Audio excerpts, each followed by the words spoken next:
Hello, thank you for joining us from wherever you are. Thank God it's Friday. We are live from our studios in Kokomlimle on digital address GA0992539. Our top stories this hour. As warning to brace up for a health crisis soar, we hear from frontline workers at the East Municipal Hospital who are battling stigma, including from public transport drivers. We'll talk to them on the show.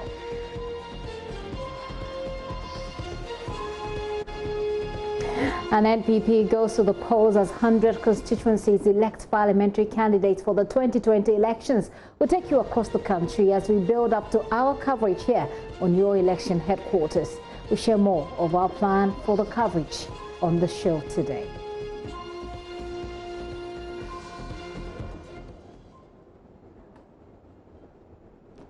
Also coming up, Supreme Court merges 2 cases against the Electoral Commission's voter registration exercise. We have details as the court indefinitely adjourns judgment in the case filed by the NBC, which was due June 23.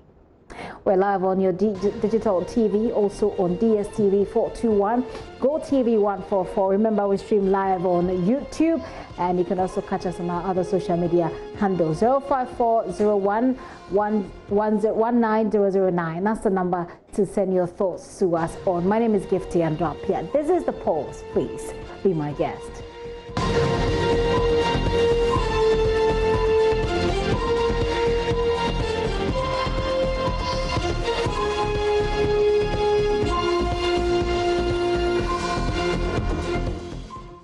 Let's get on with Frontline. They are on a 24-hour alert, abandoning family to aid Ghana battle the coronavirus. But frontline workers at the East Municipal Hospital, one of the nation's treatment centers, say their biggest challenge now is stigma. Some of the workers who spoke to my colleague Nanaya PSC Safo say taxi and Uber drivers often refuse them rides from home to work.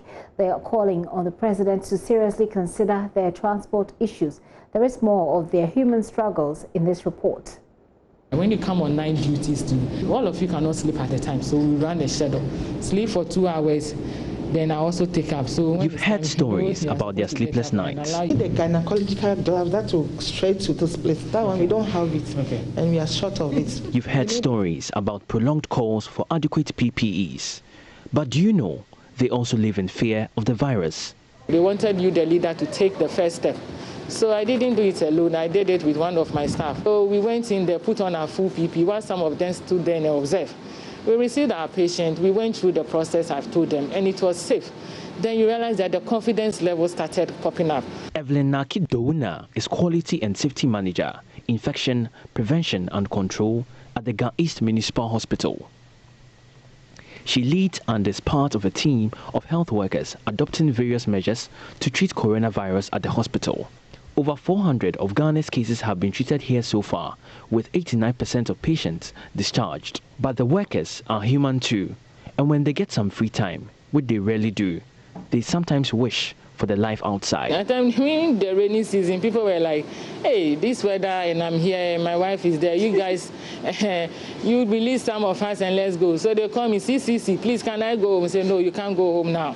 They also crave better entertainment when all is said and done in their new home, making sure Ghana is not sick. And the television they will do, and DSTV.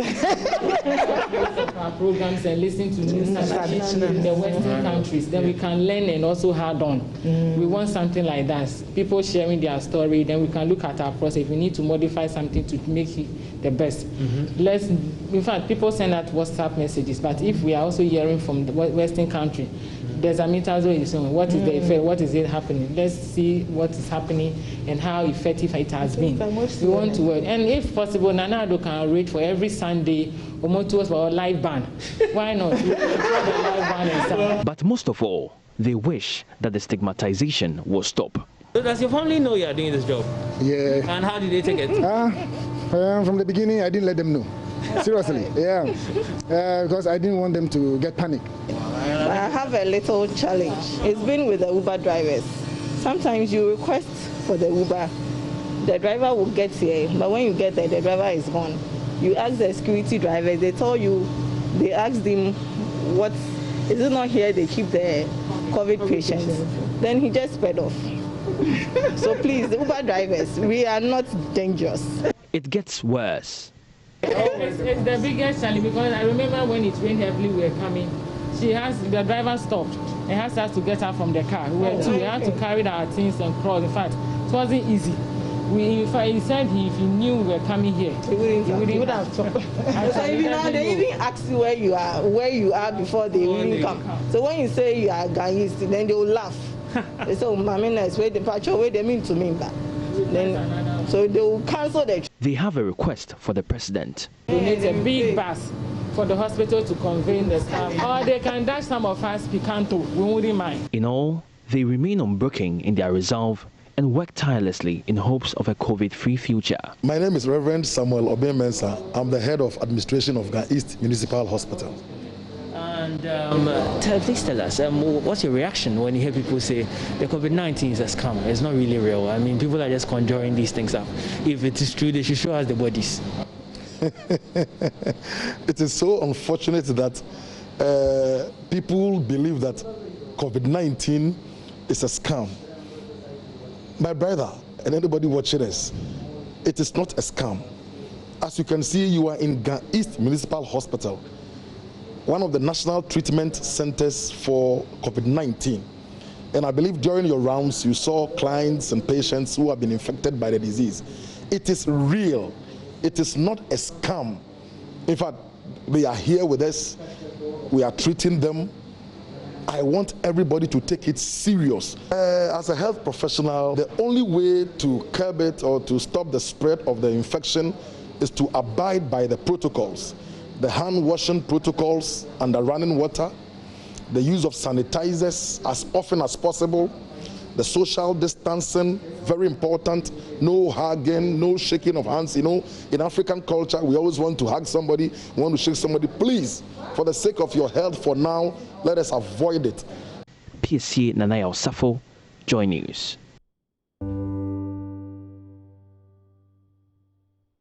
We continue to say kudos to our frontline health workers. And the campaign against stigma continues. Do not stigmatize people living with the virus or who have recovered from COVID-19.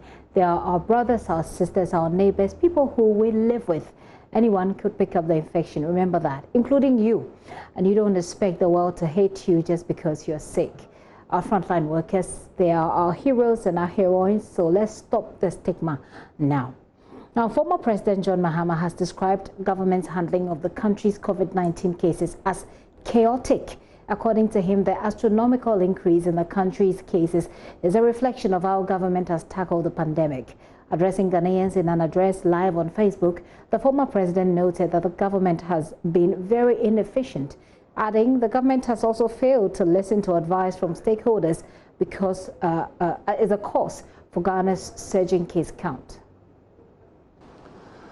I wish to emphasize that the present situation we are grappling with could have been avoided if suggestions offered by well-meaning Ghanaians, including myself, were heeded by government. The Akufo-Addo administration refused to listen to calls to include assembly members and traditional leaders in public education about the disease, in distribution of COVID relief items, and in contact tracing and surveillance. The result has been the disorderly and chaotic distribution of food that caused the lifting of the lockdown. Public education has also been abysmal, and understanding of the transmission of the virus is low. Messages in our major local languages are very few or non-existent in many cases. This is reflected in the total absence of physical distancing in our public places, such as our markets and transport terminals. Involvement of traditional rulers in guiding surveillance and contact tracing would have delivered positive outcomes because they know their communities well. The consequence of government's decisions born out of short-term political considerations instead of the science of the pandemic has been the rising number of COVID-19 infections and the resultant deaths we're seeing today. From 2 confirmed cases on March 12th, that rose quickly to 8,548 on 1st June. Today, 17 days later, we have 12,590 confirmed cases and 66 deaths.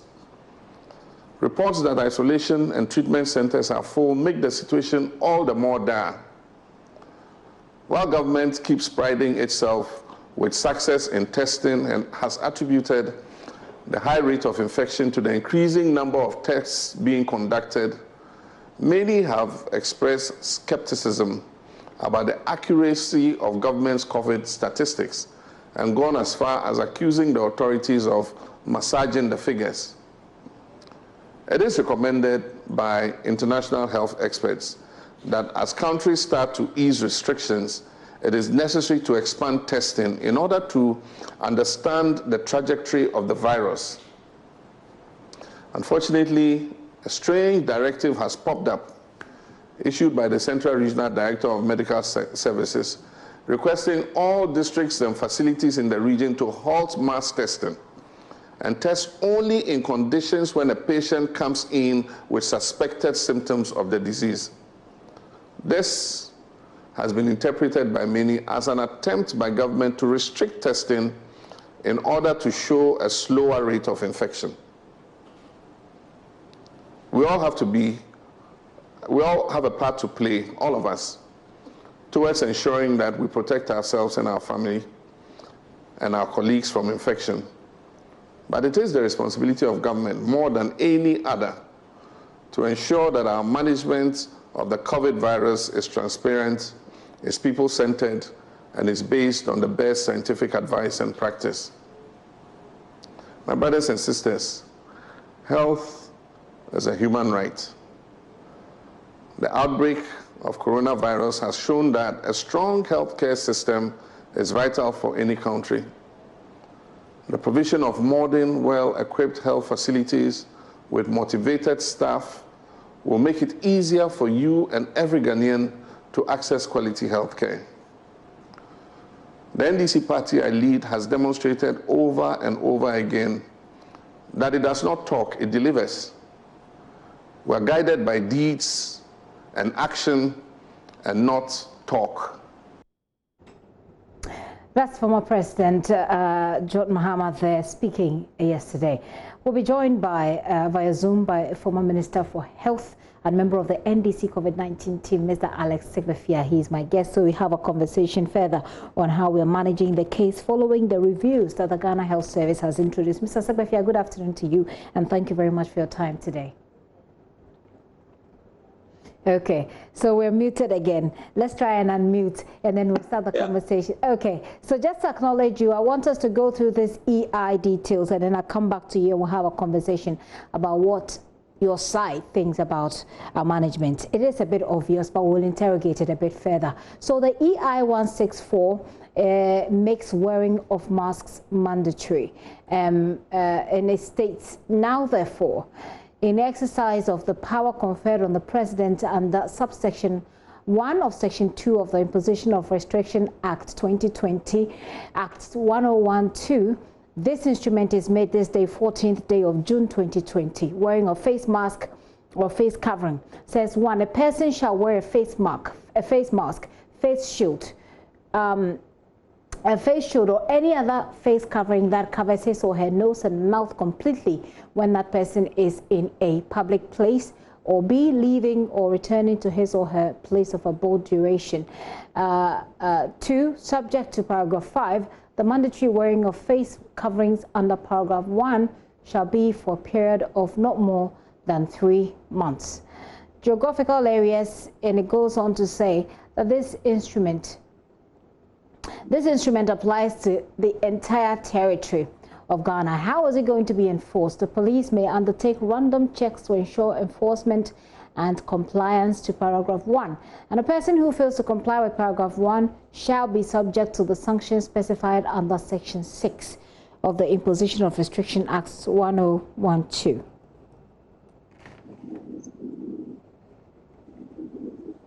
So that's the new executive instrument, making wearing of masks mandatory, and not wearing it, of course, an offense that could take you to jail or end up making you pay about 1,200 to 6,000, 12,000 to 6,000 cedis. Mr. Segbefia, it's good to have you.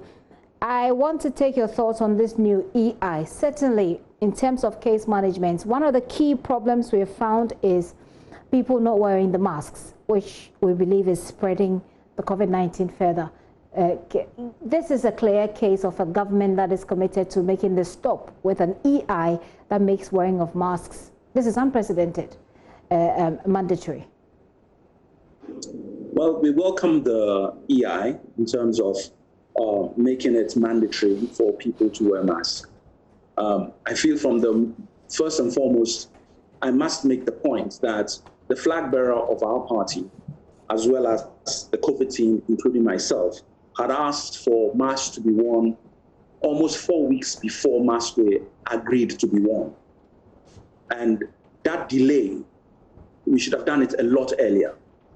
So we're grateful that government then decided to do it. But when they decided to do it, at that point, they should have actually made it mandatory from the onset, not optional, because we had already begun to see signs of indiscipline of our very own, including myself and others. But the Ghanaian doesn't seem to want to follow instructions freely, like some other parts of the world, especially the Asian territories for other reasons. But there's this level of disbelief in the fact that there's an illness. It won't affect me. If I swim in the sea, I'll be fine, all manner of things. So the education was already a problem. And therefore, this CI is good. It's come at a time when it's needed, but it should have been earlier. And that has been one of our criticisms of government, that government has delayed in implementing certain things. Yes, this should have been, was brought in earlier. The CI should have come in a lot earlier to make it mandatory for people to actually wear masks. From where you sit, is it clear to you exactly what ought to be done in terms of enforcement, which remains one of our biggest problems in this country? A lot has to do with the education. We are either not communicating right or dealing with the communication in the right manner at the right time, because it is not sinking in. And government has itself to blame for some of this because of the mixed messages government agencies are sending out with regard to COVID. So if the government is telling everybody, try and stay at home, only go out if it is necessary, keep social distancing, try and ensure that you always have your face mask on. But unfortunately for government, they are having their primaries now.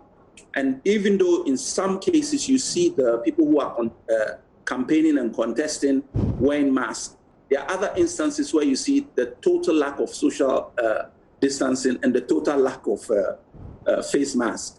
You then have, in the same vein, a government institution trying to give out cards, the National Identification Authority, and people have queued, but there are no machines. So the queue stays for long, people are waiting, the machine is not arriving, and you are actually giving COVID an opportunity to spread even further.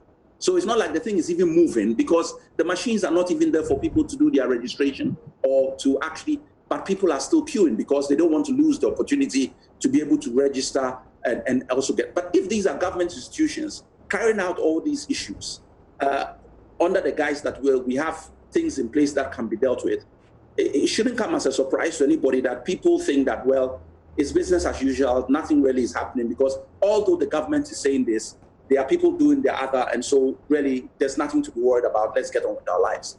And that is exactly what's happening in Ghana at the moment. As it stands now, we have a registration coming up.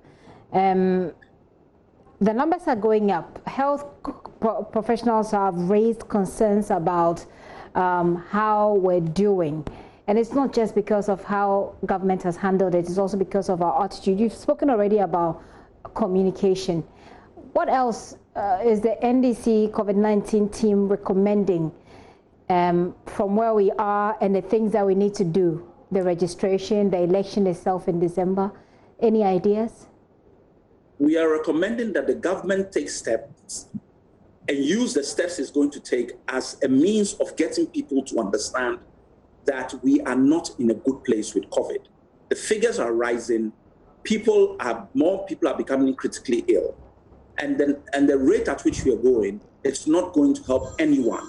So what you need, the government needs to be doing is for the government to be saying to its institutions, EC, NIA, is this a good time to be doing this product?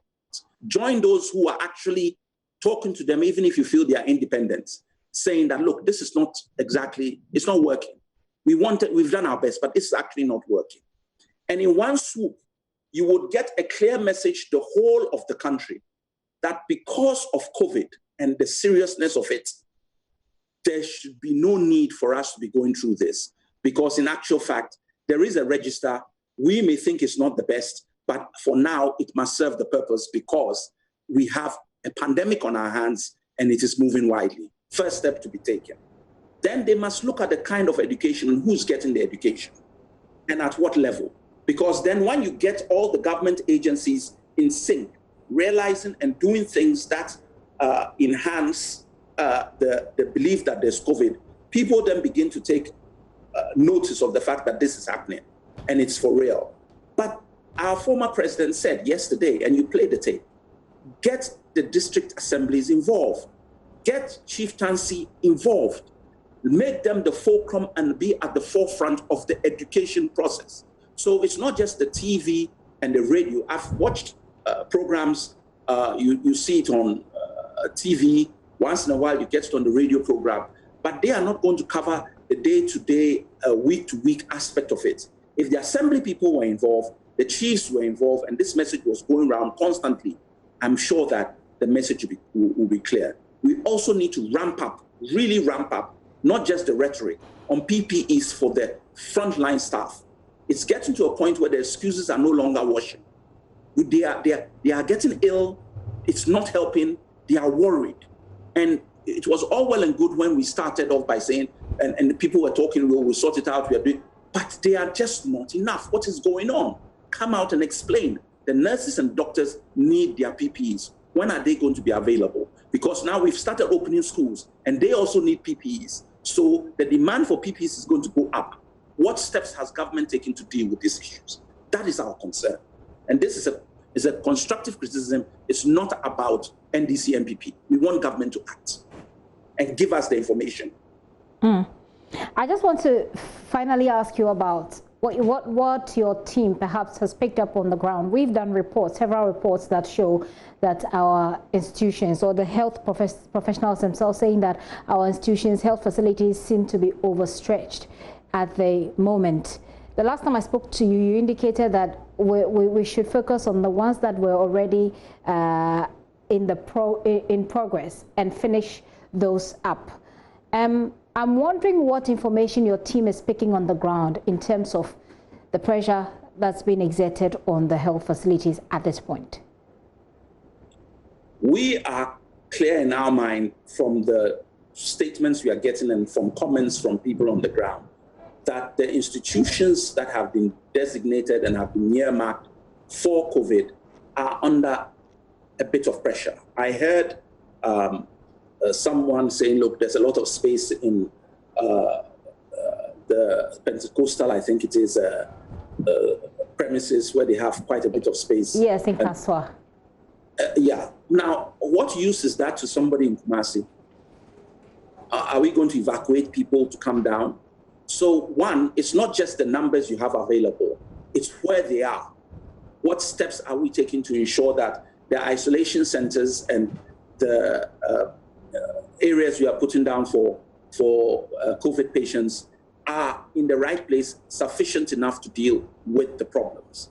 Because if you send 20 or 30 patients to Kolebu, for example, currently, you will be hard pressed to keep them all in Kolebu. You have to start farming them out or sending them to various places, and so on and so forth. But there is definitely a lack of space. People are, I mean, we've seen the letter that went out. People explained the letter, some couldn't explain. There are many reasons. Why is it that the Ghana Medical Association is coming up and saying, look, the position we are in is, we should look at it. In terms of what came out from the WHO and the change in the number of days you're going to keep people who you say are asymptomatic, and therefore they can go home after 3 days. You have to make the distinction between the three terms that we use now. You have somebody who is symptomatic, who is showing the fact that he has the symptoms. Mm-hmm. You have somebody who is asymptomatic, who is not showing the symptoms. Yeah. But actually, the asymptomatic person can also be pre-symptomatic. In other words, he's not showing it yet, but he may show it, or he may not. But there is no way of knowing whether he is or he's not going to be.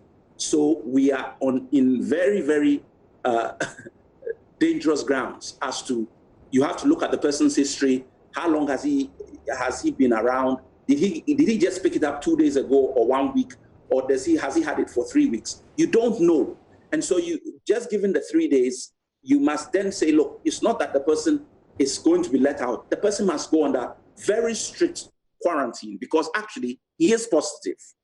And there is no rule that says that, no, WHO hasn't come out categorically and said that asymptomatic people do not spread.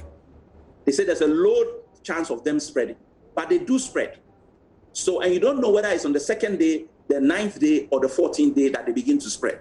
All you know is that they are capable of spreading. So you can't treat them any differently. But Mr. Secretary, at least over the period we've been using 14 days, even for the mandatory quarantine, we'll be using 14 days, and it's working. So why not we just continue? And I think, don't you think the point that the Ghana Health Service makes about letting asymptomatic people go after 14 days is that we need a space essentially to take on the other people who need hospitalization?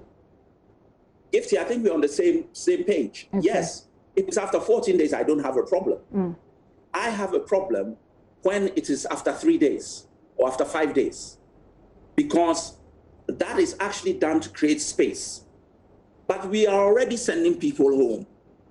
So let's not make it as if it's a kind of a new policy.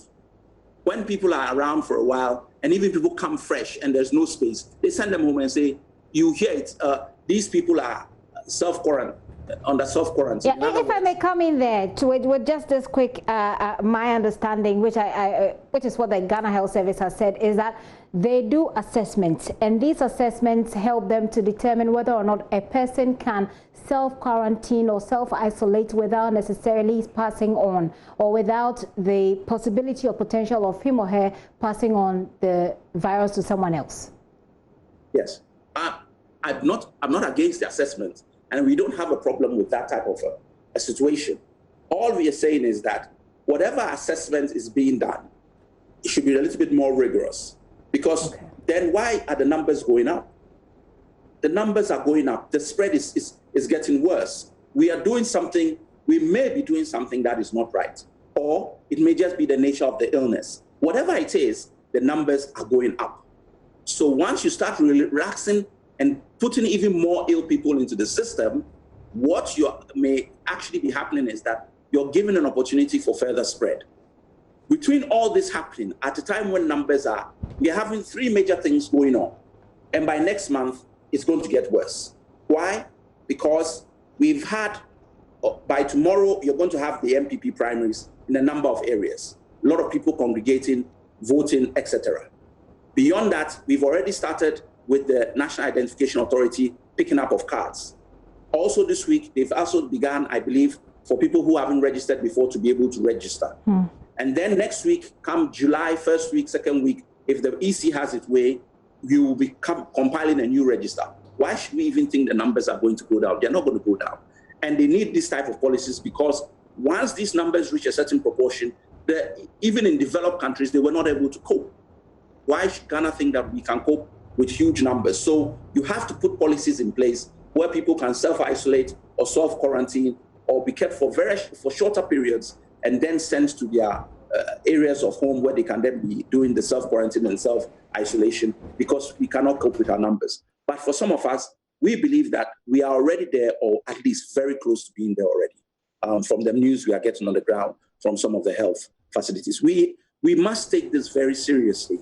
And we are relying a lot on the mortality rates. And that has a way of giving a certain false sense of security. But if we get overwhelmed and our systems are not able to cope with the number of people, our mortality rate will cease to be a matter to be able to look at and say, look, we are doing okay. You said something that caught my attention, which is that it's possible that the disease has changed in character. So that's a concern that has come up in this week of assessment so far. Does your team think that it is mutating? Do you have any scientific evidence as yet to back that? Well, no. I mean, we are waiting for the science. There's a fear and a concern that that may be the case, but it's not been concretized. Okay. There's no. We can't on a hand and heart say that that is the case. All right. But it has, we are told, happened elsewhere. There are different strains of the same illness in other countries. So it would not be a big surprise if that occurred. The question is, what does that change do? Does it make it more easy for our bodies to deal with, or does it actually become worse? In which case, we will then have a bigger problem than we have. But we hope that at least we are still dealing with the same thing and can cope with it. We wouldn't know for a while whether this is actually the case or not. You also said something that, again, struck me. You mentioned rigorous assessments, that you don't have a problem with the assessment. What you want is rigorous assessment. What exactly does that mean when you say? You're reducing the number of days somebody is going to stay. You should be asking a lot more detailed questioning to give you a better idea what you're dealing with. Because what you don't want to do is to put somebody into the public domain, even for self-quarantine, which can then raise the possibility of further infection. But is there any evidence you have that to the contrary, that the contrary is happening? No, all I'm saying is that once you have reduced the number of days, okay. If you're asking 10 questions now, you should be asking 15 or 20. Right. Period. Mr. Segbefia, it's great having you. Thank you so much. Thank you very much. Have the time you take with us. Mr. Segbefia, Alex Segbefia is former health minister and also things he said about how we're handling this. This is still The Pulse with me, Gifty and up here. Take a very quick break. When I return, we talk about the NPP as it readies to go to the polls. 100 constituencies ready to elect parliamentary candidates for the 2020 elections. We'll be going across the country as we build up to our coverage here on your election headquarters. Stay with me. I'll be right back.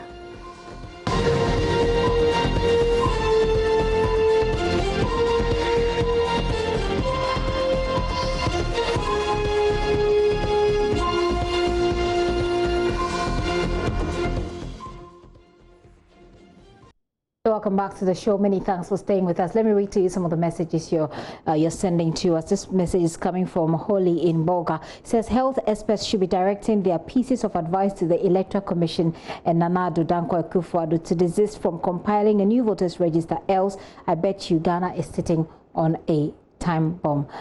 Good afternoon, Gifty. He says, please, can you get me any of the NDC MP's number? Okay.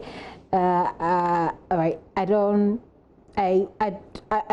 have it at the moment, and I'm not sure if I have the permission to do so, but we'll see how that goes. I disagreed with former President John Mahama that the government didn't involve traditional rulers in the management of COVID-19. This one says, I remember the president had a meeting with chiefs at the Jubilee House and other opinion leaders. Emmanuel Atubiga is sending that from Tamale. A lot of you are sending this from Tamale. Thank you for watching, all of you in Tamale. What happened to the Ghana Health Service? And Ghana Health Service has not given us an update on COVID-19 today. Ortega Jr. Bantama. Well, they do that on their website. So Ortega, you want to check up the website of the Ghana Health Service, see if there is any new thing there. Otherwise, you have to wait for Tuesday. That's when there is usually a press conference. Tell Mr. Segbefia that if his party thinks that they care about the country, they should lead the campaign for the election to be postponed to next year and let the president still be in charge. If not, they should give us a break with their hypocrisy. Let me take two more and then we call it a wrap on that one. Good afternoon. Please find out for us when the nurses doing contact tracing who have not been paid their allowances the president spoke about will be paid. When you ask, nobody wants to tell you anything. So we know it's from the presidency or the regional level. Please help us from Greater Accra. Thank you. You don't add your name. My final message on this one is Mr. Segbefia suggesting that our chiefs are just sitting down for the president to go round and ask them to educate their subject on COVID-19, or are they to be given money before they swing into action. I don't get it. You don't add your name. That's not what Mr. Sagbefia says. What he says is that we should involve traditional leaders, and in whatever communication strategy we have, we should involve them much more and get the job done. All right. So when I have time along the line, I'll read more of your messages. Let's do election headquarters.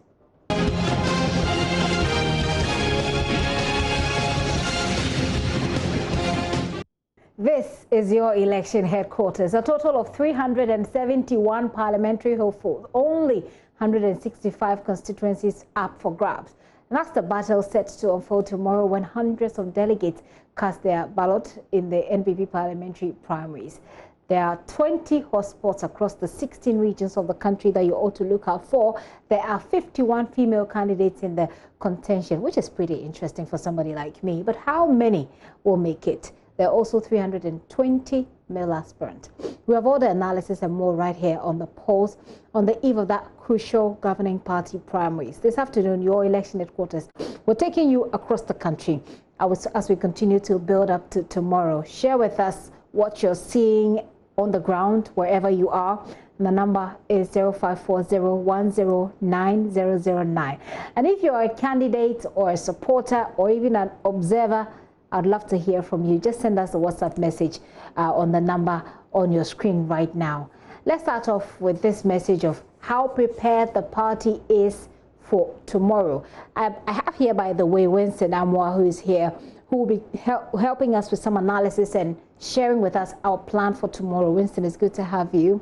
Great to be here. But right now, I want us to hear from Director of Elections, Evans Nimako, who has been speaking to my colleague, Roland Walker, about how prepared they are for tomorrow. The party's arrangement is that because of the strict observance of COVID-19 protocols, instead of congregating at the constituency center, delegates will now congregate at the electoral area as defined by the Electoral Commission, so as to reduce the number and will not let it go beyond 100. And so we are observing all the protocols. Delegates will be given face masks. We are providing for each delegate. We're also making sure that alcohol-based sanitizers are provided. We are putting an arrangement to ensure that there's Veronica bucket with soaps attached for people to clean themselves out very well as they come to the voting center. We've had discussion with the Electoral Commission. Ballot papers have been dispatched to the regional EC offices for onward dispatchment to electoral areas, which are going to serve as the voting center. In terms of security, the party general secretary wrote to the police service, all issues relating to security will be managed by the Ghana Police Service, and we hope that they'll continue to do the good honor for us and help us organize a very successful conference in these areas. We have a total of 2,407 voting centers across the 101 constituencies. So far, discussions made, we expect that aspirants will comply with the party's constitution dictates, go along very well with the rules of engagement as stated in the rules governing the conduct of the primaries, and also bear in mind that the party is the supreme. And so they and their supporters have been advised. For our delegates, the polling station executives, electoral area coordinators, constituency executives, our council of elders and patrons who have the capacity to vote as delegates, they are not too much of a problem in a situation like this, but sometimes the supporters who might go beyond our arrangement. So we are urging all party members that what we've done so far, they should crown it very well with this peaceful conduct, attitude, behavior on Saturday. Okay. This is the first time such serious political activity as elections is taking place in this era, COVID in Ghana. We are therefore expecting that we all observe strictly the protocols and also make sure that the ultimate is the victory for the New Patriotic Party. Yes, where people feel aggrieved National Party has sent out national officers who will be responsible for each of the regions. So where there are grievances, these are individuals who step in. Evans Nimakon earlier today talking about their plans, whether or not they're ready. So we like to get on the ground, you know how we do it. So we take you around the regions this afternoon. We're starting off with the NPP's, if you like, World Bank Bantama, where it promises to be a cliffhanger.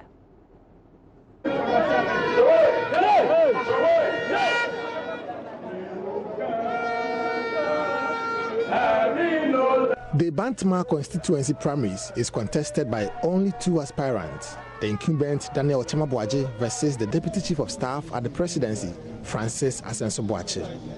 The incumbent NPP has dominated the constituency since 1996 after Ofosu Owusu-Jibril of the New Democratic Congress won the seat when the NPP boycotted elections in 1992. Since then, Dr. Richard Womfred Anane won the seat in 1996 and 2000 until the Nshiasu constituency was carved out of Bantama. Then comes Cecilia Abnadapa in 2004 and 2008. In 2012, Kwabena Kokofu represented the Bantama in Parliament but lost the 2015 primaries to Daniel Ochemabuaje.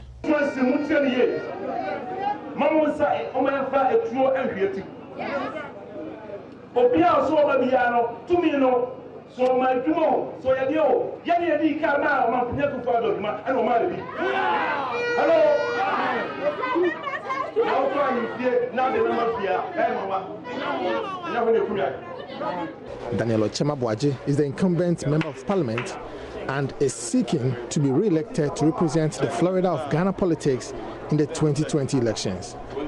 President Akufo-Addo, who was even once told that he could not become president. By our victory, our hard work, our investment of time, human resource, and money, and mobilization of the people, we won 89%, and today he's the president.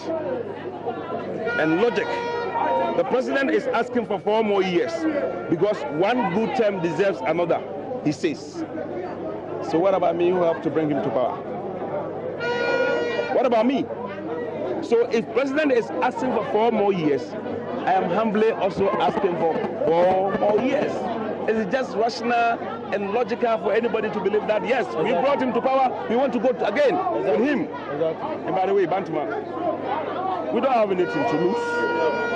We have about 3 or 4 people in government, 1 in the legislature, parliament, 1 in the government, and a few here and there. Why should we put all the eggs in one basket? This thing that we have a lot of people in government, so I should stay where I am, and he also stay where he is. It's dead on arrival. Because in that case, then it means that anybody that the president appoints from parliament to be minister or deputy minister means that that person must relinquish his MP position for somebody else to come and take. The additional responsibility that one has beyond the MP position, say a deputy minister, it's even a motivation to help serve your people, bring development to your constituency. So that argument, I believe, is dead on arrival. The question is, will delegates sympathize with Ochem to go to parliament for the 2nd time, though he didn't allow his predecessor, Kokofu, to run for the 2nd term? When he was contesting in the parliamentary primary 4 years ago, he made it clear that if he is unable to honor his promises, he should be kicked out. He came to on seats, sitting MP who had been in parliament for just 1 year. In fact, when he decided to contest, the then MP, the MP had been in parliament for just 1 year, okay? And he did whatever he could. You know, he had a lot of money at the time. He told people that he was going to take 40 people to the US every year. He was going to buy 1 grader for each electoral area. He said a lot of things. And he has not been able to deliver on any of these promises. And the reason why we are in the contest is because you contest, you win, and you account for your stewardship. And if you fail, then somebody else must come and replace you. Confident Asenso Boakye, the Deputy Chief of Staff, who is known to be the darling boy of President Akufo-Addo, hopes to win more than half of the over 547 delegates in the constituency to proceed to Parliament. My nomination alone is enough to bring all the residents of Bantama on board. Today in Bantama, the name of Asenso Boakye is what everybody is calling for. And given my political experience, from the day that I will be nominated, I will know whatever it is to do to bring everybody on board. So in 2020 elections, I'm hopeful and I'm confident that we will do much better than we did in the previous election. Nana Asenso Mensah reporting. Let's head to the Upper West region where Rafiq Salam profiles the candidate. But before that, let me engage Winston briefly on the Bantama dynamics. Winston, we've seen what's happening in Bantama. Yeah. I mean, Ochima Boakye believes that he deserves another term, but then you have somebody like the Deputy Chief of Staff who is saying that you made someone a one-term president and you also have to make way for another person. What do we see in this particular battle? You know, so Bantama is a very interesting constituency. The fact that in 2011, when then Member of Parliament, current Sanitation and Water Resources Minister Cecilia Abnadapa decided not to seek re-election, Henry Kokofu emerged victorious. Now, in that contest, he was challenged by Francis Asenso Boakye. Okay. Then, I mean... So this is not the first time for Francis No, this is at least the second time. Okay.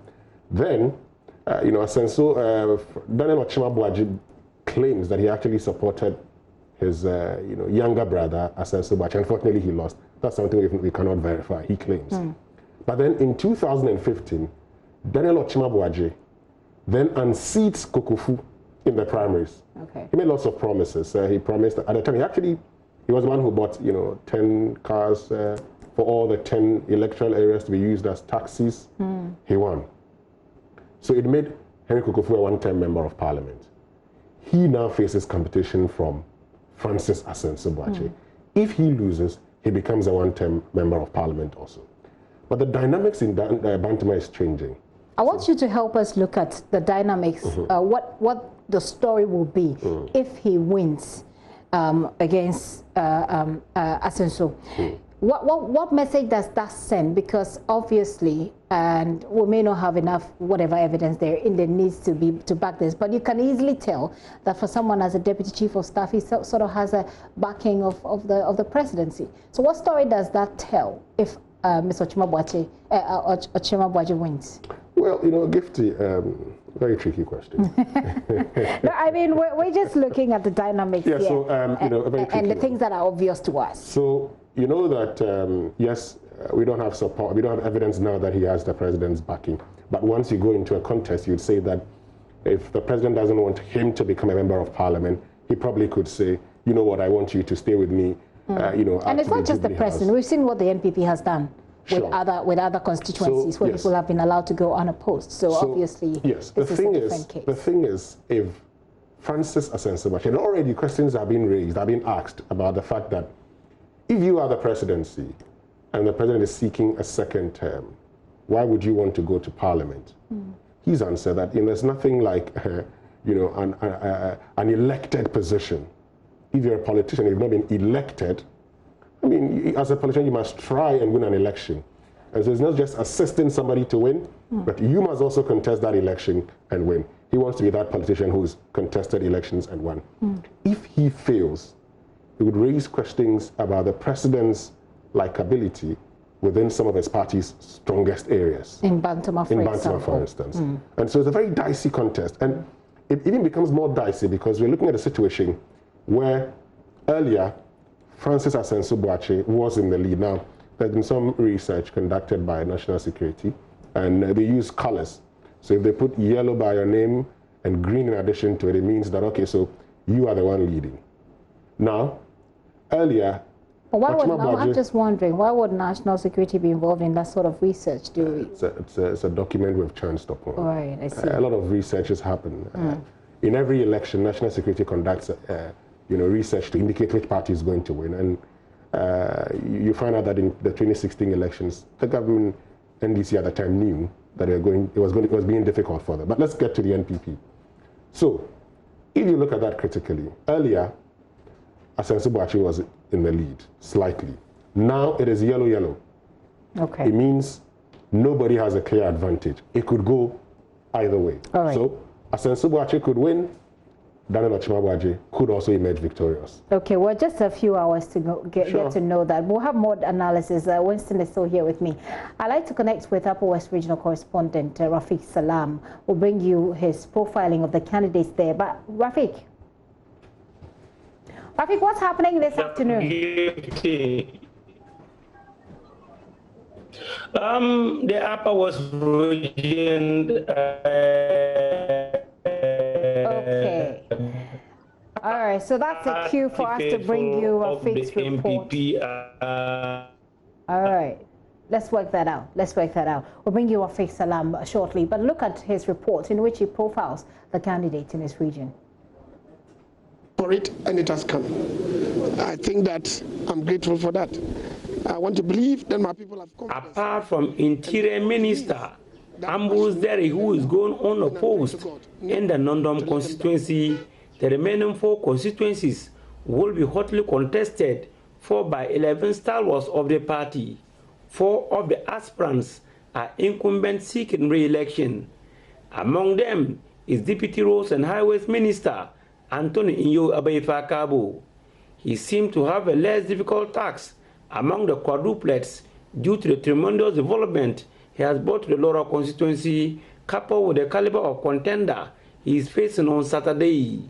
He is of the belief that another 4 years as a legislature will give the people of the Laura constituency the needed development they have longed for. And the change we are expecting will happen, the development will come, the educational infrastructure will come, our water policy will be in place, the bridge will be in place, technical education will be in place, and more importantly, all communities in Laura are currently being connected to the national grid. Contractors are working, so there's a lot happening. Even in the stronghold of the NDC, we are providing them electricity they have denied the people in the last 40 years. This is the second time Belson Donta, a former employee of the Ghana Revenue Authority, is pitching his strength against Anthony Abayfa-Kabo. In the first instance 4 years ago, he was completely battered and humiliated by the latter. Belson Donta could only manage 63 out of the 600 votes. It's been alleged that he's been pushed to the election by some bigwigs of the party in the region to settle political scores. An allegation that Belson daughter has strenuously denied. Either speculation or propaganda. It's a figment of the imagination of some people. There is no truth at all in this. There's another 2 horses race in the Isesala East constituency, a constituency which is a swing seat but was first won by the MPP in the 2016 election by a political rookie, Ridwan Abbas Dauda, after 24 years of unsuccessful attempt by the party to win the seat. So in 2015, I came with a simple message, and the message was give me the opportunity and I will score. And I was given the mandate in 2015 when we went for the parliamentary primaries. I won with 41 votes. I went in for the general election in opposition. And for the first time, I scored. MPP won the seat. So would you want to change a scorer and bring somebody who can score a goal? No. However, Deputy Upper West Regional Minister Amidu Chine Isaku has other ideas. If I become Member of Parliament, I'll establish MP's office in the constituency. Because it is not every constituent that can reach the MP, either on phone or directly. Once I have an office, I'll have a secretary there, people can take their concerns to the office, the secretary can relay them to me. In the Wa East constituency, 3 aspirants have filed to unseat incumbent Godfred Bayontango. The local musician turned politician is not perturbed about the people breathing under his neck. From a percentage of 14% that we chalked in 1986, but But when I came into the scene in the year 2000, I was able to move this to 24%. And from 24% into 2004, when I was a DCE, I was able to move that percentage to 48% and won the seat. And I've won it. I've won it out of 5 elections that I've contested. I have won 3. So I'm a good scorer. His strongest opposition is likely going to come from his old foe, Engineer Yakubu Salifu. Delegates and the executives who are going to vote in this election, they have known me for long. It's not today that they are going to know me. And they see the kind of leadership I gave to them even after I lost the last elections. Adams S. Yakubu and Bado Nasruddin completes the list of aspirants. In the Sisala West constituency, Patrick Adam Alhassan will have it tough against former Sisala West District Chief Executive Salifu Nelwi. It's very, very, very important for us to mess around. We cannot afford to give the seat back to NDC or PNC. However, Salifu Nelwi thinks the hope of the party in the constituency is being lost and needs to be restored. Surely, you can see the teeming supporters behind me. This is just but a fraction. I am a person of people. The third aspirant in the race is John Bosco Sluri. The MPP moved from 0 to win 5 seats in the 2016 general election in the Upper West region, an achievement that shocked many in the region, but not SB Kangbare, which was an issue when he was campaigning to be the party's Upper West regional chair. I believe it's a fluke. I think that is a cock taking credit for daybreak just because it happened to crow at that time. I don't think so. Now he's in the saddle. Fluke or no fluke, the people are waiting with bated breath to see what is different beneath his leaves. Reporting for JoyNews, Rafiq Salam. Rafiq filed that report. Rafiq, once again, is joining me on Zoom. Hello, Rafiq. Hello, Gifty. Okay. Great reports there. That puts everything together and in perspective. Right now, what's happening on the ground? The people of the Upper West region, especially faithful of the MPP, can't wait for tomorrow. Over 2,000 delegates in all will be taking part in this election in 5 constituencies. There's only one constituency, Nandong constituency, where Ambrose, their interior minister, is going solo. But there will be contests in 4 other constituencies, talking about Sisala West and Sisala East. You have the Wa East and also the Laura constituency. Let me start with Laura. You have Antonio Abe Fakabo, who is putting his strength against somebody that he defeated 5 years ago in the person of Joseph Wilson Dolta. In the last election 5 years ago, Anthony Cabo had about 600 votes, and then he got 63. And so it's going to be an encore, but a lot is expected of Anthony Cabo because of the development that he has brought into the area, talking about roads, talking about connection of electricity and also water. When you move to the West East, that's where there's going to be a fierce contest. You have 4 contestants, 3 contestants trying to unseat the incumbent, Honorable Gofrebe Yuntango.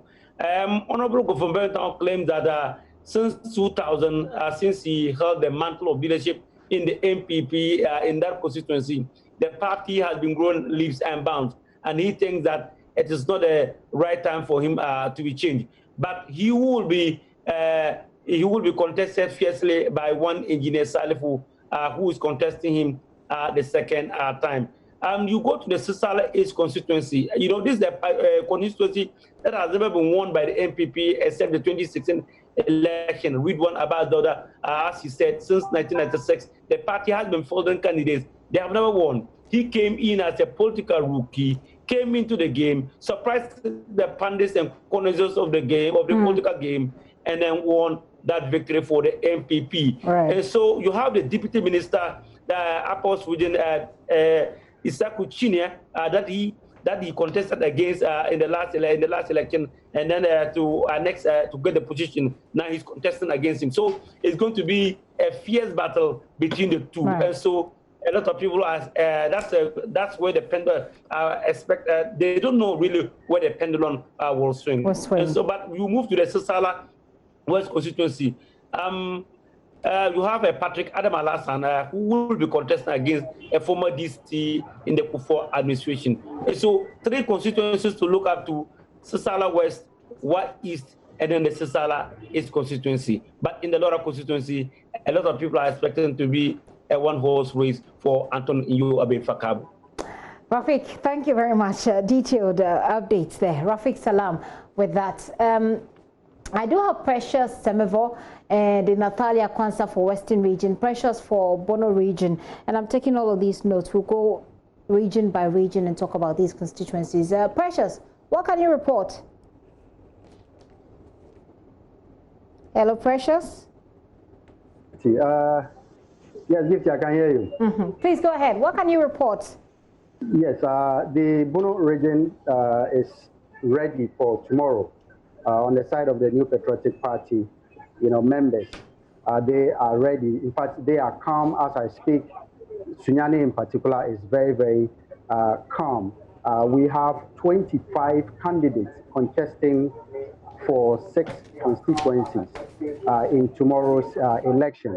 Remember, we have 12 constituencies in the Bono region, and 5 of those constituencies are going unopposed ahead of tomorrow's election. Now, the 5, we have Brekum West, that is the Honorable Kunfu Agent Watson, to go to Doma Central.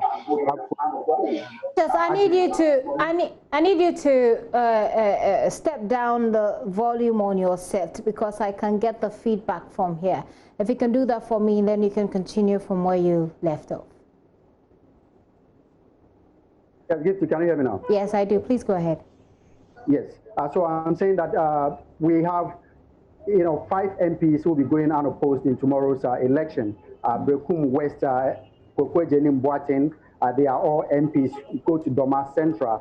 Koku Ajima Menu will also be going unopposed. Ali Maiga in Doma West will also be going unopposed. And then the Labor Relations Minister in Sunyani West, Honorable Ignatius Bakwewa, will also be going unopposed. And then the Deputy Bono Regional Minister, Honorable Siaka Stevens in German North, will also be going unopposed. Now, in all, you have 6,205 delegates that will be taking part in tomorrow's election. Now, the election, they are going to use 1,243 polling stations for the election, and in all, we'll have 322 electoral areas for the elections tomorrow. Now, some of the constituencies that one would have expected a lot of excitement and attention, fortunately or unfortunately, those candidates and incumbents will be going unopposed, particularly Doma Central, Sunyani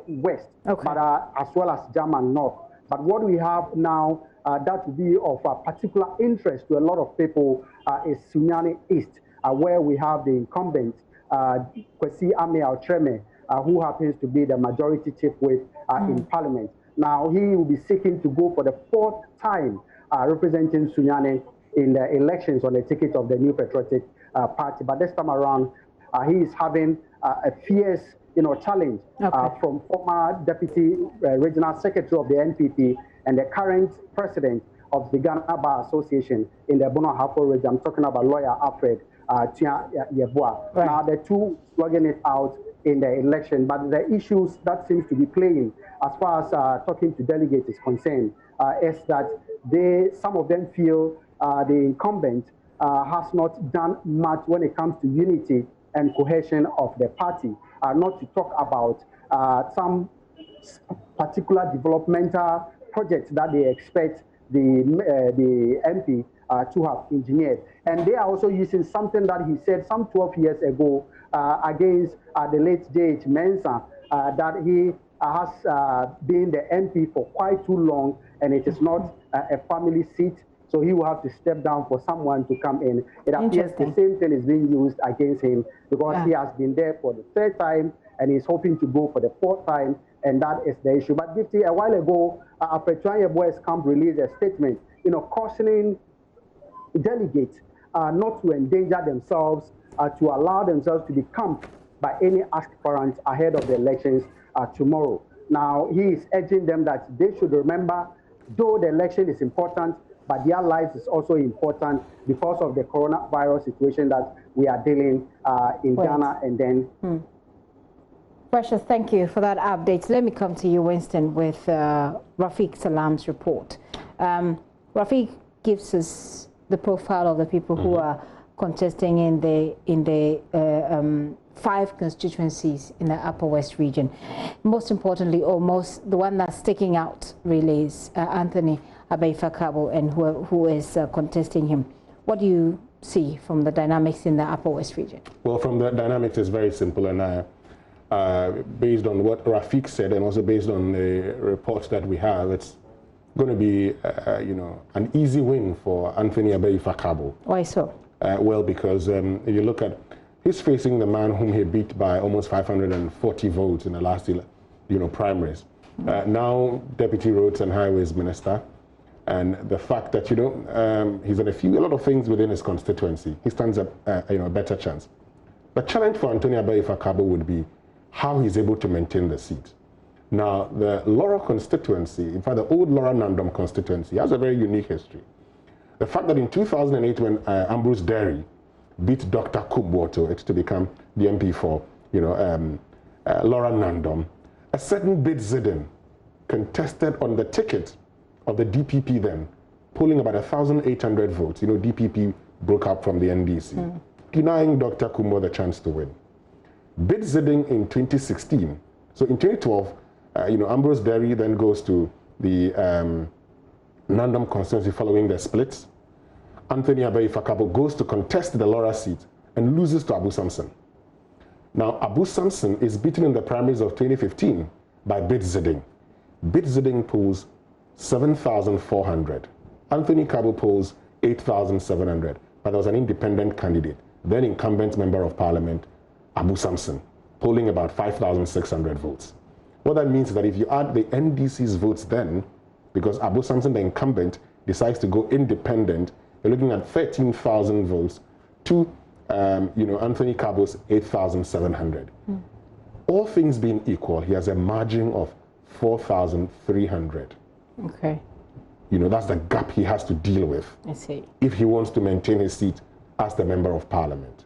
And the evidence in those areas is that sometimes it becomes very difficult if you don't have someone coming out of the NDC fold as an independent candidate. And so Laura has not been a seat that's necessarily been the preserve of any particular party. No, Laura, so there was a split. Laura Nandom used to be the constituency. The NPP won it in 2008 with Ambrose Derry. But I told you the dynamics of, Bid Zidin coming in. Then in 2012, following the creation of new constituencies, it became Laura and Nandom.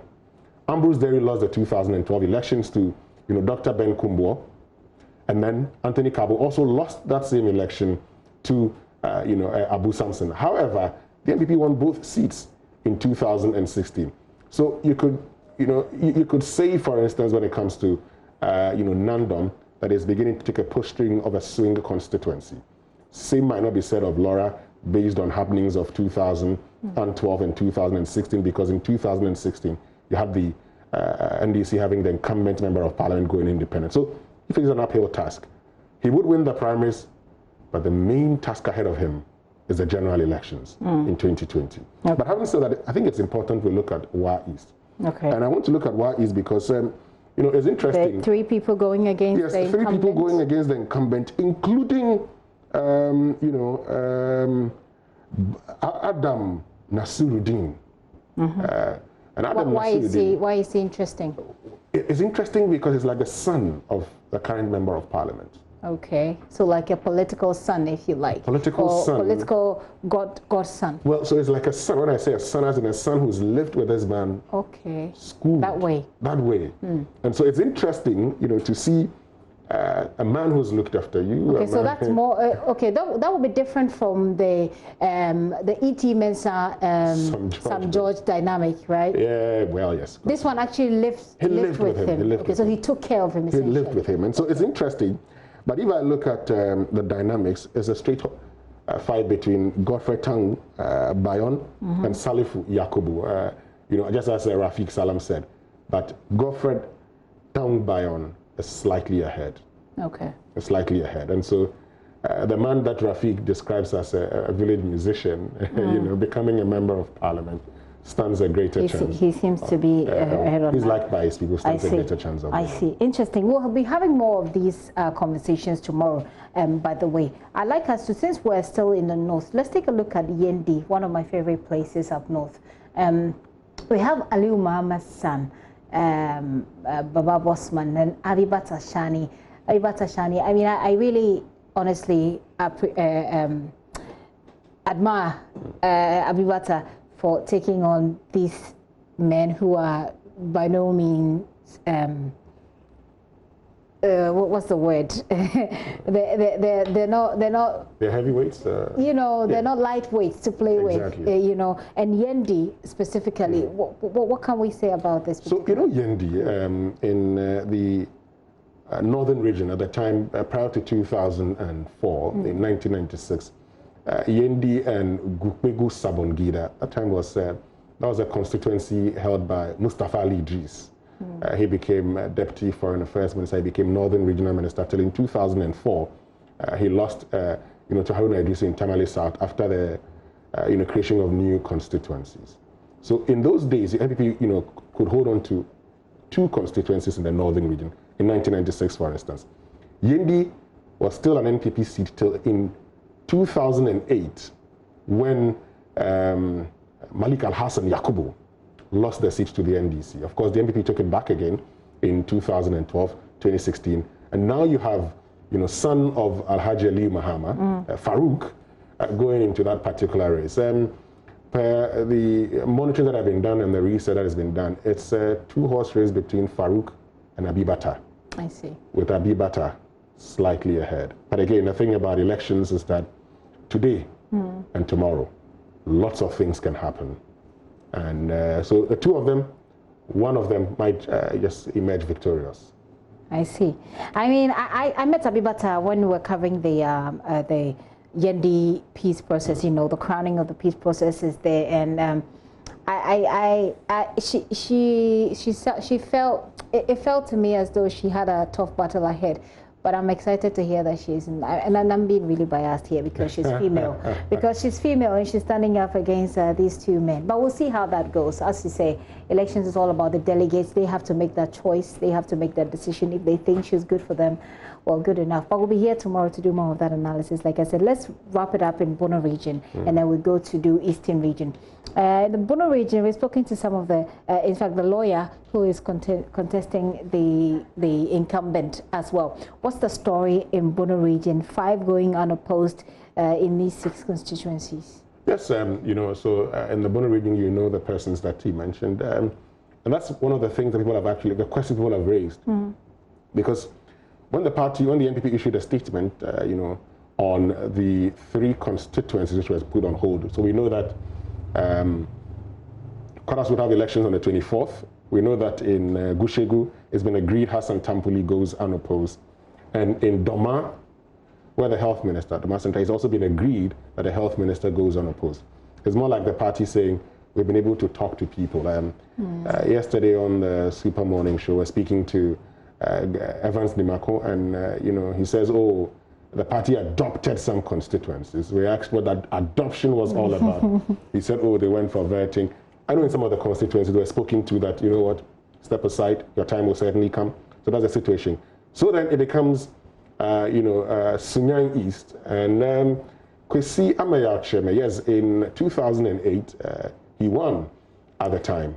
He had challenged J.H. Mensah in the 2004 primaries. He lost. And apparently said a few things about him that's been investigated. Yes, because, if you look at Kwesi Amayacheme, in 1992, 1996 actually, when the NPP was going to go into the polls, at the time, he was already within the NPP fold. In fact, in 92, even before the boycott, he was advised by some young people to contest the elections because there was a fear that J.H. Mensah might be disqualified, from contesting. So they said, just, come into the race. If J.H. Mensah is disqualified, then you become our representative. He's one who's known within the MPP for a very long time.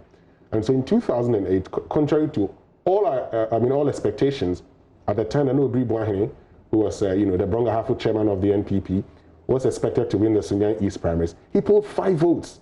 And, Kwesi Ameyar emerged victorious. He's been there since. The thing is that in 2008, J.H. Mensah didn't contest. But then also, current CEO of Cocoa Board makes a point after he lost his 2012 elections.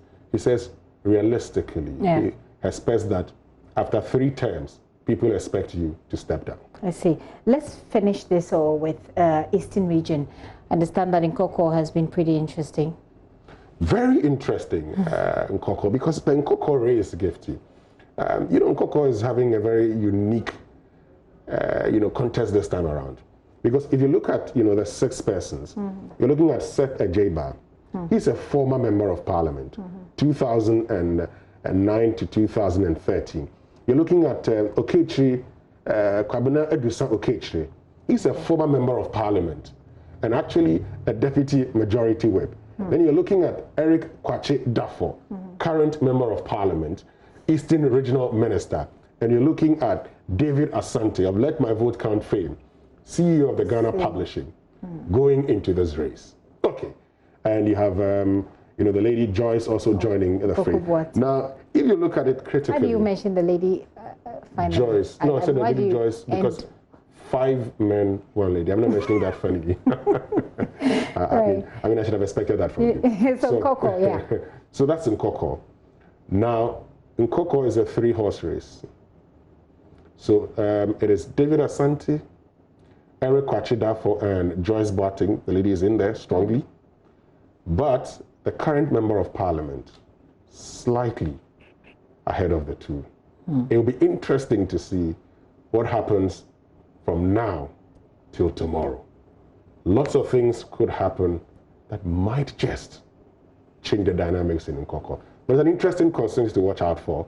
6 persons, 2 former members of parliament, 1 incumbent, and a CEO of a state institution battling it out.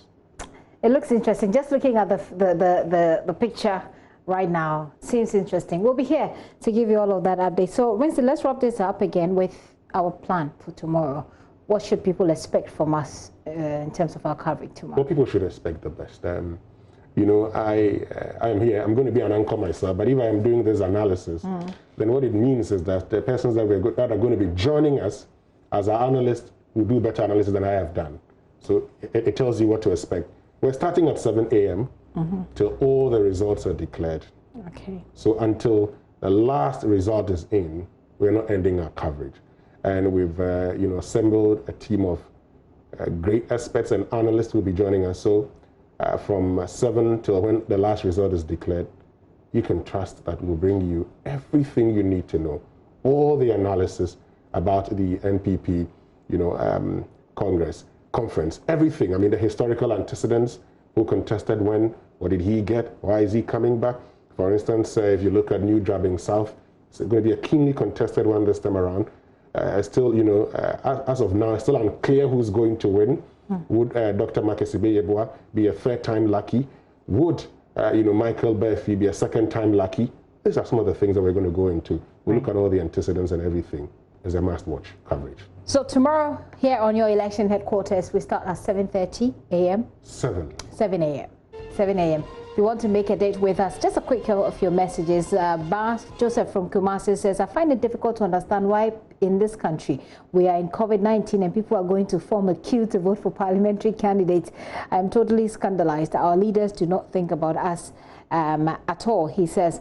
This one says, looking at the response from the ground, and for that matter, delegates in Yendi constituency, Hajia Abiba will win the primaries. She's done a lot of work on especially the vulnerable women in the constituency, and I wish her well, from Latif in Tamale. Latif, thank you for sending your message in. This one is just wishing them, Mohammed from Salaga SHS, is that just wishing the NPP success in tomorrow's primaries. And Kwabena Asari from Fantiakwa in the Eastern region says, I want to wish Honorable Dr. Amening Dankwa the best of luck in tomorrow's primaries. I'm trying to take as many as your messages as I can. Asenso Boache is already chosen. The name is still sounding in the ears of we the delegates. The law of karma is in due course. It is finished. Bantama Aprekutufuo, aka Tarzan. Let me do the final message. This one says, Gifty, we are okay.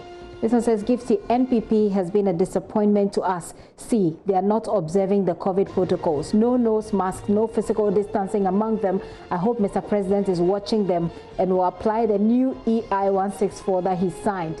If it doesn't apply it on these people, then we have a big problem as a country. Mr. President, Ghanaians are watching you. Charles from Cape Coast. I'd like to take a break. When I return, talk more about the COVID fund. Please stay with us.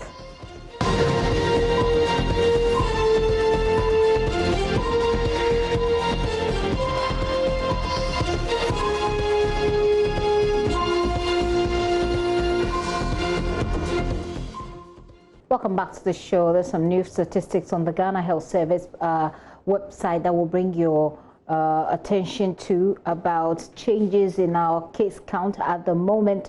I'll give you more of that, but what I do know, what I can report right now is that active, okay, so there you have it, confirmed cases now 13,203, new active cases 8,585. That's the active cases. So what we're seeing is that there's an increase of 274 new cases, and 70 people have died now, up from the previous 66 that we know. We'll do more of that as we go along. But let me just introduce you to this quick conversation about the COVID fund. It's been one of the things that have come up in the midst of concerns that have been raised about our ability to deal with this. So we're having a conversation with officials of the COVID-19 National Trust Fund. You may have heard the controversy, like I indicated earlier, about their operations. The minority even made a demand for them to render account and make public their handling of the fund. So today, we have them to tell us what's been going on there. I have here with me Kwame Osei Hue Bempa, who is a spokesperson for the fund. Mr. Bempa, thank you for your time this afternoon. Thank you very much. Are you here to render account to the Ghanaian people on what's happening of the COVID Trust Fund? How much do we have so far? Thank you very much. We are still receiving donations from individuals and groups. Okay. So for now, I can give you up to last week Friday, as at the 9th of June. We have in total. Okay, your statement here says Tuesday. Yes, so are you Tuesday, doing sorry. Friday or okay? So Tuesday, as of Tuesday, 9th June. Yes, we have about 55 million cedis, 51 and some little amount being cash donations, and other items that has been donated to us, which are food and non-food items, also amounting to about 3 million. So in addition, the figure you have is what we've received now. Okay, so the figure I have is slightly different from what you've just mentioned. So let me just mention it so we just cross-check and do the right thing. To be accurate, your statement, your press statement says we have 52,281,390 cedis, 11 pesos in cash donations. Right now? Yes. So that's money you have right now? Yes, and then we have items that are not in cash. That is food and non-food items. Because it is COVID, people are donating PPEs, people are donating other items. So we have put in a value to it, and that is also about 3,228,051 cedis, 40 pesos. So the two, we add the two, and it's a total of 55 million. That is what 55 million and 59 cedis, 441 cedis and 51 pesos. Okay, that's in terms of food and other PPEs. Yes, so when you add the food, non-food items to the cash that we have, that is what we have as at last week. That is 9th of June 2020. Okay. You have a breakdown of who or which institution has received what? Yeah. In terms of the PPEs and I believe the food items that you received. Yes. Okay. And it's a long list, so I wouldn't want to bore our viewers with the details of it. But how have you spent that money? The amount you just gave us, is that money sitting in the COVID fund account right now? And is it something that you haven't touched at all? Right about when we issued this statement, we had not touched the money. Okay. But now we've started touching. The reason being that, you know, we were set up by an act of parliament. So we are mandated as to how we should disburse the monies. We don't just go out there and say that, Gifty, take this, or say, take this, Smith, take this. And by the act that established the COVID-19 Trust Fund, if you look at the objects of the fund, as in chapter, that is point 2, we are told that the objects of the fund are A, to complement the efforts of government to combat the COVID-19 pandemic by providing an avenue for well-meaning individuals, groups, and corporate bodies to contribute or donate monies and resources that may be required to combat COVID-19. And the second is to receive any other monies or resources contributed or donated to combat COVID-19. So the Act tells us who and who we should spend the monies on. And it is to support institutions who are engaged in the combat of COVID-19. Okay. The second group is that we should support people who have become vulnerable as a result of COVID-19. Those who are affected by COVID-19 themselves, and those who have become vulnerable as a result of COVID-19. Okay. So institutions, that is research centers, the frontline workers, and so on. And then we also go to people who are affected by the disease, and those who have become vulnerable as a result of the disease. A lot of people in this category exist now. Yes. Why is it that the money you've received so far hasn't been touched? It means that you have not reached out to any of these institutions so far. We've reached to a lot. That is why I said that the contributions as they come, previously, those that were not in cash, we were just distributing. That is the list that is attached to the statement that we have. We've even given ambulances. We've given out saloon cars. We've given PPEs. We've given food and non-food items, children's homes. I understand the bit about receiving money, receiving non-financial items that you have spread across. Yes. I want to focus a bit more on the cash. Initially, we've not set up our internal procurement procedures, because this Act says that we should disburse the monies according to the Financial Management Act. So we cannot just simply say that, oh, this institution has requested for A, B, C, D, so come and take it. So what we needed to do is to put in place our internal procurement mechanisms so that we will start the disbursement. Now we've done that.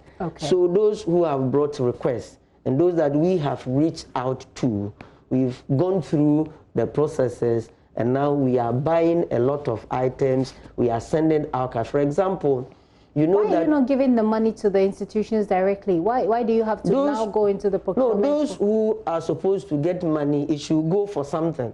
So you cannot just say that you brought a request that you need so and so amount. So immediately we issue a check and give it to you. No, we need to put a cost as to what you are going to use the money for. Okay, because the day of accountability will come. Because if I'm confused, the likelihood that my viewers are confused along with me is very high. What I want to understand, sir, is the money that you have. You said that you started the disbursement because you have now started the disbursement because you have now gone through the processes. Yes, we've established our public procurement outfit. Understood from that level. So the next step is to begin to reach out to the people who need this help and the people who have brought in requests. If someone brought you a request, if let's say Ga East Municipal brought you a request and said we needed 5,000 cedis, and for what? Okay, hang on. They say we need 5,000 cedis for let's say PPEs. Why would you want to buy the PPEs for them rather than give them the money? Isn't that micromanaging? No, that's not what I'm saying. If Ga East, for example, brings a proposal and they said they need a certain quantity of PPEs. After they've supported, we asked them to provide us with pro forma invoices. And then we will also go through our procurement outfit to go and check for what we call due diligence? Due diligence to see if what they have brought matches with at least what they are requesting for and what is the market price. And from there, then what when do you we are do? satisfied, are you going to give them money? Have you given monies out already? Yes, we're giving money out. For example, National Commission for Civic Education. You know, they are the statutory body responsible for awareness creation and education of the public. And you know, COVID-19 has a lot of education that has to go on. They brought a proposal that they wanted to embark on a national campaign, but they lack a lot of logistics. That's because the statutory amounts that's supposed to go to that institution has not gone from government. That one I cannot answer because so they brought a proposal. Not, I get you. So they brought a proposal. So they brought that proposal. How much that have even you given if to government, the NCC? we've given them 2.5 million. As at yesterday, the check was issued. But the check was not issued in isolation because they said they needed 2.5 million and we want to give it to them. 2.5 million for what? They said they needed 20 pickups. We were able to give them 10. So we had to go around the market. What type of pickup are we saying? Is it Toyota Hilux? Is it Mitsubishi L300? Okay, so wait, I'm still confused. Yes. Did you give money to the NCC to buy the cars they needed, or you went to buy the cars for the NCC? No, they bought their own cars, but they brought the type of cars they needed. Okay. And they costed. And we also do due diligence to cross-check. So that when the day of accountability, like you mentioned, the minority is saying that come and provide accounts. So we just say that we gave NCC 2.5 million for what? I get you now. To purchase this, for this. So we've given them 10 pickups. We've given them public address systems. We've given them computers that will enable them to craft their messages so that they will go around. And then we can monitor that we gave you A, B, C, D for this, and this is what we expect that you should do. The Ghana Medical Association also said that they needed to also do an outreach program. We felt that they are a professional body with a technical know-how, so they should collaborate with NCC. They requested for 270,000. We gave them 300,000. So in addition to NCCE, we have asked that the two institutions should collaborate and embark on what they are doing. We did not sit down for people to come and ask us for PPEs. We felt that PPEs are very important.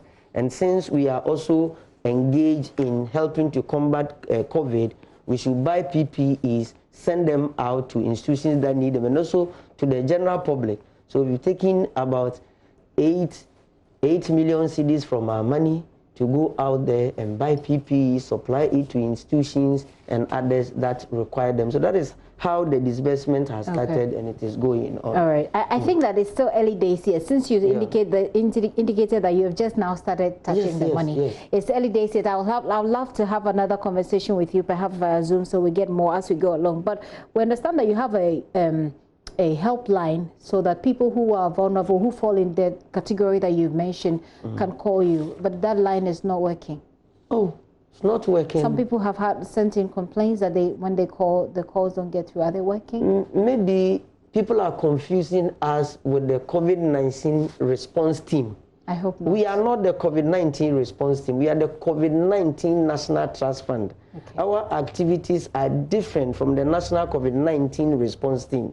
But our lines are working because even people who are voluntarily coming to give us donations, we don't call them because they just sit and we have given them their numbers. So you are there, a group or a corporate body or an individual will call. I want to make a donation to the COVID-19 National Trust Fund. Who are you? What is the name of your company? So we take their details out. We give them the days, which is Tuesday and Thursdays, and then they select the day that they want to come and do the donation. So they will come and then present us with the donation. So I would be surprised if anybody will say that our helplines are not working. Then the question is, how does people get through us to even bring us donations on their own when we are not the ones who reach them? So our lines are perfect. They work. Okay. But people should not confuse us with the COVID-19. The national COVID-19 response team is different from COVID-19 National Trust Fund. Fair enough. Regarding those who fall within the category of vulnerable people or people who have become vulnerable because of COVID-19, I understand the category, but how do people like that, how are you able to assess people like that, and what sort of help can you give them? Like you said, it is early days yet, but we are not just sitting down, not doing anything. We've gone into contact with ISE. They have a research that they conduct to identify people who are vulnerable in our societies. We've taken the research outcome, we are going through, we are selecting. We've also liaised with the Ministry of Gender and Social Protection. During the lockdown, you realize that they were cooking food and they were distributing. So through them, we've taken the data and we are going through. You know, Apostle Sappho's Kantanka, they were doing their annual distribution of food and other items to needy institutions in Ghana. We've gone to them, we've taken the data. You know, there are institutions which are already needy in Ghana. Whether COVID or no COVID, they are already there.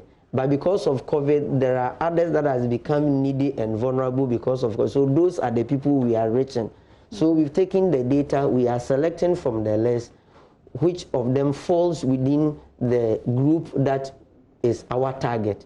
So we've taken all that, we are written, some of them we've written to them, some of them they've written to us, because we don't have to sit and say that so nobody has brought a request. We know them already and we are catching them. So through the media, if there are other categories that you can also assist us, you'll be glad that, oh, we know of this, we know of this. Please, do they fall within your category? And we can always thank you and come for the data and readily go to their aid.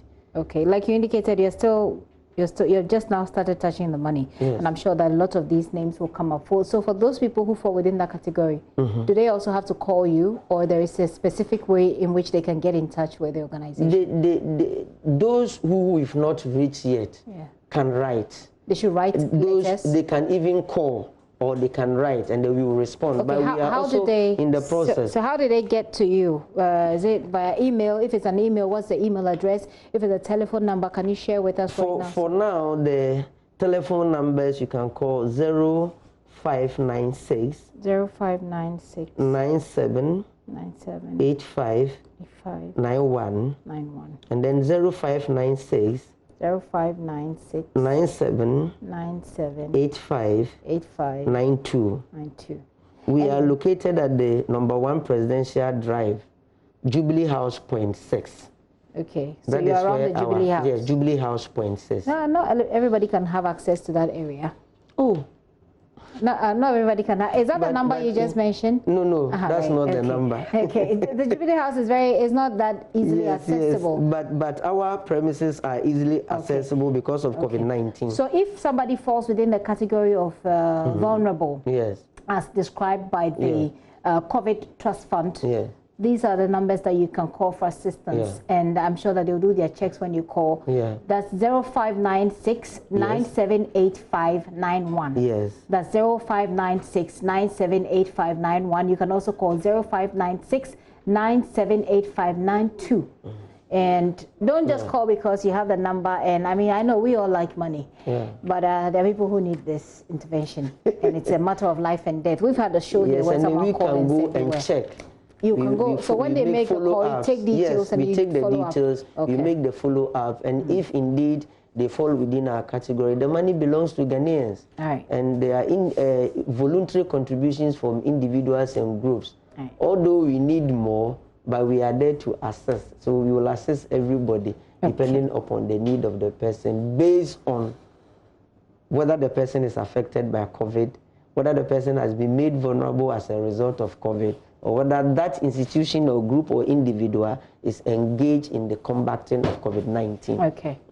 Well, if you are a frontline now, you fall within this category. I mean, I know we did a story a while ago. We've actually run out of time. We did a story a while ago from the East Municipal Hospital, where the nurses there are talking about, I mean, they're saying things that could excite their lives a bit, like a live band on Sundays, Omuto, and Kia Picanto. They are ordering Uber rides, and the Uber drivers don't want to pick them up. When they get to the hospital and they hear that this is where COVID-19 patients are kept, they just drive off.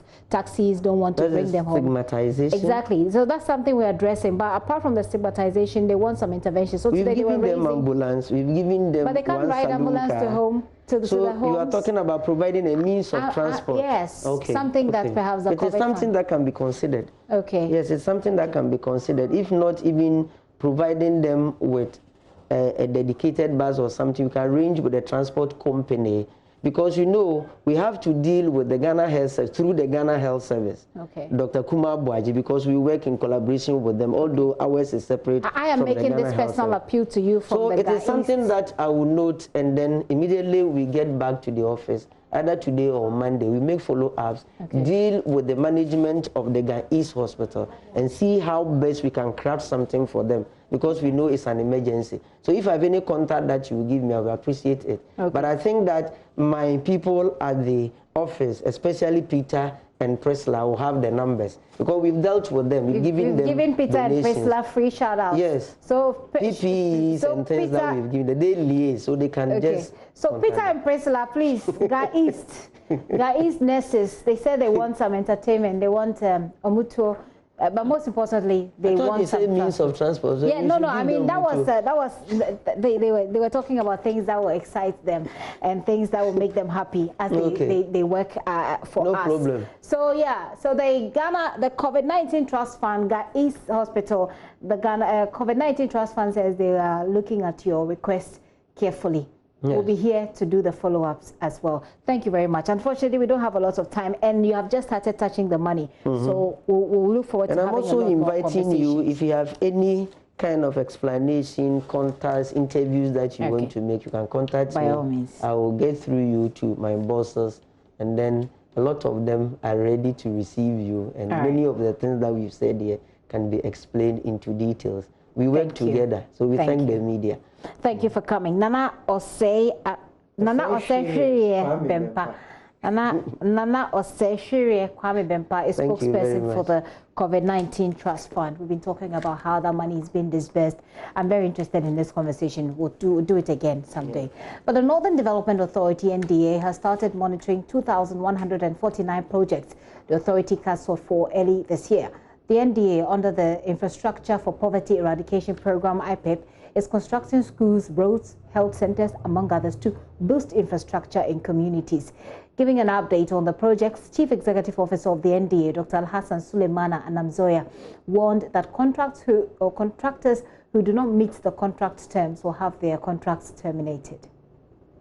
The NDA has divided itself into 5 teams to move into the 5 regions of the north to monitor the projects. In the northern region, 544 development projects will be inspected. The CEO of the NDA, Dr. Al-Hassan Suleimana Anamzoya, told the minister the president's promise of $1 million yearly to a constituency is yielding results. He outlined the categories of projects to be inspected. Positively or negatively, what is the case? What is the reality on the ground? That's why we are beginning the tour this morning. We're going around the whole northern Ghana. Every place we have a project, we're going to see what's happening there as we speak. My deputies are already on their way to Upper East and Upper West to do the same thing. So whatever the case is, we'll come back to report to Regional Minister and the Road Minister what the picture is on the ground. We're doing about 16 days on the field. 16 days. Everywhere NDA has a project, we'll go and see what's happening there. As of now, we are sure that the contractors are doing the right thing. However, if you find that you haven't started your work since we gave you the contract, we will sit down with you, and if possible, let somebody else come and get the job done. Because in the award of contract, we give each person 6 months to get the job done. So we have done basically half of 6 months.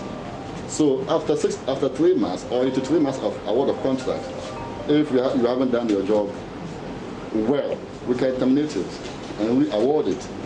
If you haven't started, we can actually just re-award it to get the job done immediately.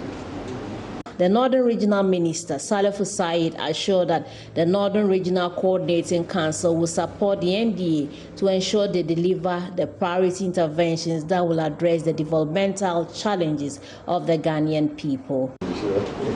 And this is what the authority, the catchment area of the people within the Northern Development Authority has been yearning and aspiring for. So I'm really very energized. I am happy, and at every point in time, the Northern Regional Coordinating Council, we have very seasoned, experienced technocrats. The Chief Director is there, and we have our seasoned economic planning officer. They are there to use their technical expertise. Now, the Supreme Court has, in a unanimous decision, merged the two cases against the Electoral Commission's voter registration exercise. The court has also indefinitely adjourned its judgment in the case filed by the NDC, which was slated for June 23. This follows an application filed by Deputy Attorney General Godfrey Diabuadami, who said the two cases arise substantially from the same set of facts. Court correspondent Joseph Akable has more. The NDC is asking the Apex Court to direct the Electoral Commission to allow eligible Ghanaians use the existing voters' ID card as proof of citizenship. The party had earlier challenged the EC's decision to compile a new register, but abandoned that course after the court asked it to clarify what relief it once granted. The court had fixed June 23 to deliver its decision on whether or not the existing voters' ID card can be used in the upcoming registration exercise. As the EC and the nation waited for the judgment, a new suit was filed against the commission. Describing himself in his rate as a native of Breman Kokoso in the Esikuma Odobin Brakwa district of the Central Region, Mark Tichi Benson is challenging the decision of the Electoral Commission to use the Ghana card and the Ghanaian passport as the only identification documents. He wants the EC to be directed to include a birth certificate and the existing voter's ID card as evidence of identification in the upcoming mass voter registration exercise. Deputy AG Godfrey Diabuadami, moving his motion on Friday, said the two cases border on the same facts and have similar reliefs. The opposition NDC's legal team, led by Godwin Tamaklo, initially opposed the application. Mr. Tamaklo said the new case was different from the initial one. A member of the panel of justices, Justice Badegbe, however, disagreed with Mr. Tamaklo. He said the court merging the two cases will, however, mean they will render judgment in both matters. Mr. Tamaklo at that point said the party withdraws its opposition. The other parties in the case, including the EC, did not oppose the motion. The court granted the Deputy Attorney General's motion. The court announced that as a result of the merger, it has adjourned indefinitely its judgment in the NDC case, which was slated for June 23. The plaintiff in the second case has been directed to file a statement of case by Monday, June 22. The AG's office and the EC is to respond by June 23. The two cases have been adjourned to June 24 for oral arguments. Joseph Akable with our reports that ending today's pause. It's been a great week with you. I really appreciate your time. Let's do this again next week, like I always say, but you can log on to myjoyonline.com where we have more news and analysis. Take your time, scroll through our stories. You have our top story there, COVID-19 deaths hits 70 with confirmed cases also rising. So from the 66, we now have 70 deaths. You need to take care of yourself, although this is not a death sentence as it may be. My name is Gifty Ando Apia. Make a date with us tomorrow from 7 a.m. We're covering the NPP primaries right here on your election headquarters. Have a good day.